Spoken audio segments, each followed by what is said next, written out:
அன்பான இனிய உறவுகளே, இங்கே சிறடி காசில் எல்லா உண்மையும் வெட்ட வெளிச்சத்துக்கு வந்துடுதுங்க. மீனாவுக்கு தெரிஞ்சு போகுது ரோஹிணி தான் கல்யாணி, கிருஷு தான் மயன் அப்படிங்கிறது எல்லாம் தெரிஞ்சிருது. தெரிஞ்சதுக்கப்புறம் மன்னிப்பு கேட்குறாங்க, பலார்னு ஒரு அறை கொடுக்குறாங்க. அதுக்கப்புறம் எவ்வளோ கெஞ்சுறாங்க, என்னை மன்னிச்சிருமா, சொல்லிடாதம்மா அப்படின்னு சொல்லிட்டு ஆத்தா மக்க பேரன் புள்ள ஐம்பது பேரும் மீனா கல்ல விழுந்து கெஞ்சுறாங்க, கதறாங்க. என் பிள்ளைய நான் தாம்மா கெடுத்துட்டேன், என் பிள்ளை மேலே எந்த தப்புமே இல்லை அப்படின்னு சொல்லிட்டு மீனாவோட ரோஹிணியோட அம்மா கெஞ்சுறாங்க. இந்த பைய கிறிஸு வந்து உயிரை காப்பாற்றினா அப்படிங்கிற ஒரே எண்ணத்துக்காக கொஞ்சம் மன்னிக்கிறாங்க. ஆனாலும் எல்லா கேள்வியும் கேட்டு முடிச்சிடுறாங்க. சரி எப்படியோ இனியாவது உண்மையை பேசுங்க அப்படின்னு சொல்லிட்டு கிளம்பிடுறாங்க. என்ன இவ்வளோ லேட்டு ஏண்டி அப்படின்னு சொல்லி இங்கே வந்தோன்னே கேட்குறாங்க.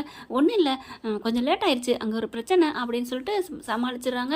அடுத்து எல்லாம் நல்லபடியாக ஃபங்க்ஷனாக கொண்டாடிக்கிட்டு இருக்கிறாங்க.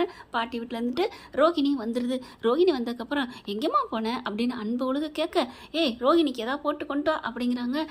இல்லை ஆண்டி நானே போய் போட்டுக்கிறேன் அப்படின்னு வேகமாக ரூமுக்குள்ளே போயிட்டு கிச்சனுக்கு போய் சமைக்க போகுது. ஏம்மா நீ ஏம்மா சமைக்க போற அப்படின்னு கேட்குறாங்க. இல்லை பரவாயில்ல பாட்டி, நான் போய் சமைக்கிறேன் அப்படிங்கிறாங்க. இல்லை நான் அப்படிலாம் சொல்லலை, கொஞ்ச நேரம் ரெஸ்ட் எடுங்க அப்புறம் சமைச்சிக்கலாம், பரவாயில்ல இருக்கட்டும் அப்படிங்கல. இங்கே விஜய் வந்துட்டு, ஏய் நீ ஏன் போற, ஏய் மீனா நீ போ அப்படிங்கல. என்ன ஏன் அவன் மட்டும் போய் சமைக்கக்கூடாதா, நீ போ அப்படிங்கல. சரி பாட்டி நானே போகிறேன், மீனா நீங்கள் இருங்க அப்படின்னு சொல்லிட்டு மீனாவை விஜயா என்னென்ன வேலை சொல்லுதோ அதை எல்லாத்தையுமே நான் பார்க்குறேன்னு போய் பார்க்குறாங்க. ஸ்ருதியிலேருந்து மீனா, முத்துலேருந்து எல்லாருமே. மீனா இல்லைங்க முத்து, என்ன இப்படி ஓவரா பார்லரமா பம்முதே அப்படின்னு கேட்க, அது ஒன்றும் இல்லைங்க விடுங்க அப்படிங்கிறாங்க. இந்த ஊருக்கு வந்தோம்ல, இந்த ஊர் சாமி மாற்றிருக்கலாம், ஏன் இதுக்கு முன்னாடி தான் ஒரு வாட்டி வந்தோம், அப்போயே அவங்க மனசை மாற்றலை அப்படின்னு ஸ்ருதி கரெக்டாக பாயிண்ட்டை பிடிக்க, கரெக்டாக சொன்ன பலகுரல் அப்படிங்கிறாரு. அடுத்து பார்த்தா எல்லா வேலையுமே ஏதாவது ஒன்று விஜயா வந்து மீனாவை திட்டுனா, ஆண்டி திட்டாதீங்க ஆண்டி, இப்போ மீனா என்ன பண்ணிட்டாங்க அப்படின்னு ஒவ்வொரு விஷயமும் பார்த்தேன்னா மீனாவுக்கு வக்காலத்து வாங்கிட்டே வருது. மனோஜ் கூப்பிட்டு போகிறாரு வேகமாக, இங்கே வா அப்படின்னு சொல்லிட்டு. என்ன அப்படின்னு கேட்க, ஏன் நீ எப்போ பார்த்தாலும் இந்த மீனாவுக்கே இப்போ எதுக்கு எடுத்தாலும் சப்போர்ட் பேசிகிட்டு இருக்க, அவள் என்ன மாய மந்திரம் பண்ணா இப்படி மந்திரிச்சு விட்ட மாதிரி அவளுக்கே சப்போர்ட் பண்ணுற அப்படின்னு கேட்க, அதெல்லாம் ஒன்றும் இல்லை சும்மா தான், பாவம் ஒரு நாள் எவ்வளோ கஷ்டப்பட்டீங்க, நீங்கள் தானே சொன்னீங்க பொம்பளைங்களாம் இல்லாமல் அவ்வளோ கஷ்டப்படுறோம்ட்டு, அதுதான் பார்க்க பாவமாக இருந்துச்சு, எல்லா வேலையும் ஒரு ஆளே பார்க்குறாங்கல்ல, இனிமேல் நம்மளும் பார்க்கணும் முடிவு பண்ணிட்டேங்க, இனிமேல் மீனாவை திட்டாதீங்க அவங்க நல்லவங்க அப்படின்னு ஒரு போட எல்லாரும் அப்படியே அதிசயிச்சு போகிறாங்க. அடுத்து பார்த்தா மீனா பார்க்குது, அந்த பயம் இருக்கணும் அப்படின்ட்டு, ஆனாலும் மனசு கொஞ்சம் கேட்க மாட்டேங்குது. ஏன்னா அவங்க வந்து நல்ல மனசு இல்லையா, அதனால் வேணாம் ரோஹிணி நான் சமைக்கிறேன். இல்லை பரவாயில்ல மீனா, என்னை மன்னிச்சிருங்க மீனா, நான் இது வரைக்கும் ஏதோ தப்பு பண்ணிட்டேன், என்னை தெரிஞ்சும் தெரியாமலோ எப்படியும் போட்டு கொடுத்துடாதீங்க, நான் அப்படியா இருந்தால் வந்தோடனே சொல்லியிருப்பேன், என்னை பற்றி இவ்வளோ நாள் தெரிஞ்சிருந்தும் நீங்கள் வந்து என்னை புரிஞ்சுக்கிட்டது அவ்வளோதானா. இல்லை உங்களை பற்றி தெரியும், வித்யாவும் அடிக்கடி சொல்லுவா.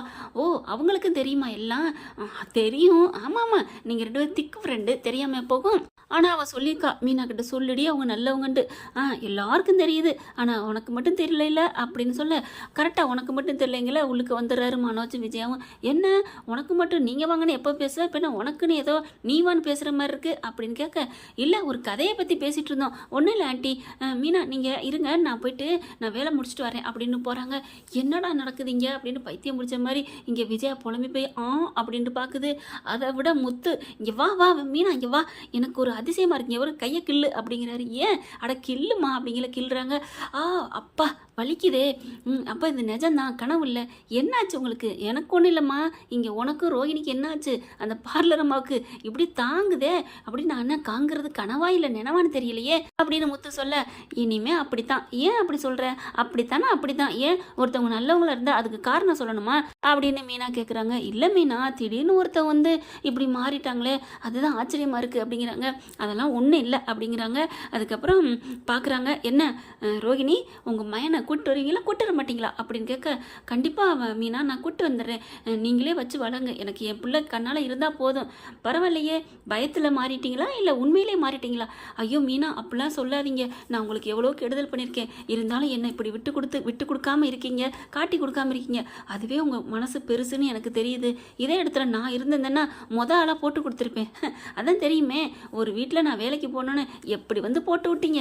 ஆமாம் மீனா அதெல்லாம் தப்புன்னு இப்போ தான் புரியுது மீனா, எல்லாம் என் வாழ்க்கை போயிருமோ அப்படிங்கிற பயத்தில் தான் பண்ணேன், மற்றபடி நான் ஒன்றும் கேவலமான கெட்டவ இல்லை அப்படிங்கிறாங்க. கெட்டவளா கேவலமானவங்களா இனிமேல் நடக்கிற பொறுத்து இருக்குது, இனியாவது மனசாட்சி உள்ள மனுஷியாக நடந்துக்கங்க அப்படிங்கிறாங்க. எல்லாமே உங்கள் கீழே தான் இருக்குது மீனா அப்படிங்கிறாங்க. இந்த முதல்ல விடுங்க, இந்த மாதிரி ரொம்ப பம்மாதீங்க, இங்கே வீட்டில் இருக்கவங்களுக்கு சந்தேகம் வருது அப்படிங்கிறாங்க. சரி மீனா அப்படின்ட்டு அவங்கவுங்க வேலையை பார்க்குறாங்க. அடுத்து சாப்பாடு பரிமாறல. மீனா வந்து சாப்பாடு பரிமாறு அப்படின்னு விஜயா கூப்பிட, ஆண்டி நான் போகிறேன் அப்படின்னு வேகமாக சாப்பாடு எடுத்து வைக்கிறாங்க. என்னடா நடக்குதுங்க அப்படின்னு முத்து வாய் மேலே கையை வைக்கிறாரு. அண்ணாமலை அதே தான் அப்படின்னு பார்க்குறாரு. ஒன்றும் புரியலையே அப்படின்னு சொல்லி பார்க்குறாங்க. பாட்டியும் என்னமோ இந்த ஊருக்கு வந்த நேரம் மூத்த மருமக மனசு மாறிட்டா, பரவாயில்ல இப்படி இருந்தால் குடும்பம் நல்லா இருக்கும். ஸ்ருதி வருது, எனக்கு என்னமோ மீனா நீங்கள் விட்டு கொடுத்தீங்கல்ல, இந்த பூ ஆர்டர் கிடைக்கல, அவங்களுக்கு வந்து பர்னிச்சர் ஆர்டர்லாம் வாங்கி கொடுத்தீங்கல்ல, அதனால மனசு மாறிடுச்சோ. இருக்கலாம் ஸ்ருதி அப்படின்னு மீனா சொல்ல, இல்லையே இருக்கிறான் தான் இது அன்னைக்கேல வந்திருக்கணும், அப்பெல்லாம் நான் தான் வாங்கி கொடுத்தேன் அப்படின்னு ஜப்பட்டமால பேசிட்டு போச்சு. என்னமோ அவங்களுக்காக கொடுத்த மாதிரி இங்கே வந்துல சொல்லியிருக்கு, இங்கே என்னமோ நடந்திருக்கு, அதுதான் என்னன்னு தெரியல. கரெக்டு பலகுரல், நான் அதை தான் சொல்கிறேன், நீ கரெக்டாக சொல்லிட்ட, பலகுரல் தான் அப்படிங்கல, அதெல்லாம் ஒன்றும் இல்லை போங்க அப்படிங்கிறாங்க. மீனா ஸ்ருதி சாப்பிடுவாங்க, பாடுறா யாரா இதெல்லாம் கூப்பிடுறது, அவங்க வாட்டுக்கு சாப்பிட்டு ஓடி போயிடுவாங்க, வேலைனால டக்குன்னு ஓடி போயிடுவாங்க. இப்போ என்ன ஒன்றும் புரியலேன்னு தவிக்குது. அண்ணாமலை பார்க்குறாங்க, சரி இந்த நதி மூலம் அது இதுன்னு பார்க்க வேணாம், மனசு மாதிரி திருந்திருந்தால் நல்லது தான் அப்படிங்கிறாங்க. அங்கிள் என்னை மன்னிச்சிருங்க அங்கிள், இனிமேல் நல்லபடியாக தான் நடக்கும், நாங்கள் 3 பேரும் ஒத்துமையாக இருப்போம் அப்படின்னு ரோகிணி சொல்ல, அப்பா இதுவே போதும். மீனா வர்றாங்க. வந்துட்டு எனக்கு இப்போ ரொம்ப சந்தோஷமாக இருக்குது ரோகிணி, நீங்கள் எப்படி இருந்தாலும் சரி இப்போ நல்லபடியாக இருக்கிறீங்க பாருங்களேன், இதே மாதிரி ஒத்துமையாக கடைசி வரைக்கும் இருக்கணும். இந்த காரணத்தை வச்சு நான் உங்களை எப்போவுமே பிளாக்மெயிலும் பண்ண மாட்டேன், எதுவும் சொல்ல மாட்டேன், நீங்கள் நீங்களாக இருங்க, ஆனால் நல்ல மனசோடு இருங்க, அது போதும் அப்படிங்கிறாங்க. ரொம்ப தேங்க்ஸ் மீனா, நான் இனிமேல் இந்த உதவியை நான் மறக்க மாட்டேன், இனிமேல் நான் கெட்டவளாவும் மாற மாட்டேன், இப்போ தான் நான் தெரிஞ்சுட்டேன்ல அப்படிங்கிறாங்க. அது இருக்கட்டும், இந்த மாதிரி ஃப்ராடு ஏதாவது பண்ணியிருக்கீங்களா அப்படின்னு கேட்க, ஆமாம் மீனா அங்கே நிறைய பிரச்சனைகள், இதை சொல்லிடுவேன்னு ஒருத்தன் தினேசுங்கிறவே என்னை மிரட்டிட்டு இருக்கான், அப்புறம் இந்த சிட்டி மிரட்டுறான், எல்லாம் அந்த காசு காத்தான், நான் பண்ணின பாவத்துக்கு நான் பயங்கரமாக பட்டு தவிச்சிட்டு இருக்கேன் மீனா அப்படிங்கிறாங்க. சரி அதுக்கு நான் ஒரு வழி பண்ணுறேன், எந்த ஒரு பிரச்சனை வந்தாலும் ஏன்ட்ட சொல்லுங்கள், நான் பார்த்துக்கிறேன், அவங்கள வச்சு செய்வோம், ஏன்னா அதை நீ மறைச்சு நீங்கள் செஞ்சீங்கன்னா இன்னும் வீட்டில் தப்பு செய்ய தோணும் அப்படிங்கிறாங்க. ஆமாம் மீனா என்னை மன்னிச்சிருங்க, இன்னொரு உண்மை சொல்கிறேன், அந்த கார் சாவியை கொடுத்து இந்த மாதிரி பண்ணது கூட நான் தான் அப்படிங்கிறாங்க. அப்படியே செம்ம கோவம் வருது. பரவாயில்ல நீங்கள் பண்ணுறதுலேயே எங்களுக்கு நல்லதான் நடந்திருக்கு, இனியாவது எது நடந்தாலும் என்கிட்ட சொல்லிடுங்க அப்படிங்கிறாங்க. சரி மீனா அப்படிங்கிறாங்க. மீனா அப்படின்னு கூப்பிட, என்ன ஆண்டி அப்படின்னு ஓடுது ரோகிணி. நான் மீனான்னு கூப்பிட்டேன், உன் பேரா மீனா, எப்போ இந்த மீனான்னு மாற்றிக்கிட்ட? இல்லை ஆண்டி.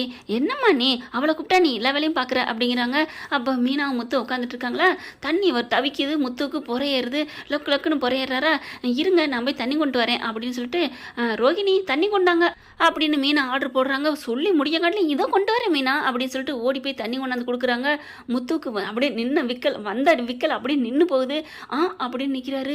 என்ன மீனா நடக்குது, அட விடுங்க, ஒருத்தவங்க மனசு மாதிரி திருந்தினாலே அவங்க இந்த உலகம் ஏற்றுக்காதா அப்படிங்கிறாங்க. விஜயாவும் வாயை பொழந்து பார்த்துட்டு இருக்கு. அப்படின்னுட்டு இனிமே இப்படித்தான் ஆட்டம் ஆடு நீல ரோகிணி, இனிமேல் அடங்கித்தானே இருக்கணும் அப்படின்னு தான் சொல்லணும்னு தோணுது. ஆனால் பார்க்கலாம் என்ன நடக்க போகுதுன்னு. டைரக்டர் எது வேணாலும் மாற்றி கதையை கொண்டாடுவார் இந்த ரோகிணி பிள்ளையை காப்பாற்றுறதுக்காக. ஏன்னா எத்தனையோ பேர் இந்த வீட்டில் இருக்கிறாங்க, இதே முத்து கண்ணில் பட்டிருக்கலாம், ஸ்ருதி கண்ணில் பட்டிருக்கலாம், மற்ற யார் கண்ணிலாவது பட்டிருக்கலாம், ஆனால் அவங்க மேலெல்லாம் படாமல் மீனா கண்ணில் இந்த ரோகிணி பிள்ளை கல்யாணிங்கிற பேரோட எல்லாமே கண்ணில் படுது அப்படின்னா என்ன அர்த்தம்? அது மக்கு பிளாஸ்திரி, மன்னிச்சிரும் ஏற்றுக்கிறோம், இன்னமும் ரோகிணி மாட்டாமல் வளைய வரத்தான் போகுது அப்படிங்கிறக்காக தான் மீனா கண்ணில் படுது. அதனால டைரக்டர் மறுபடியும் பூச்சி ஊற்ற போகிறாரு நம்ம காதில். ஓகே ஃப்ரெண்ட், பார்க்கலாம் என்ன நடக்க போகுதுன்னு. இந்த பதிவு உங்களுக்கு பிடிச்சிருந்துச்சுன்னா உங்கள் பொண்ணான கையில் ஒரு லைக்கை போட்டு சப்ஸ்கிரைப் பண்ணிடுங்க. Thank you friends.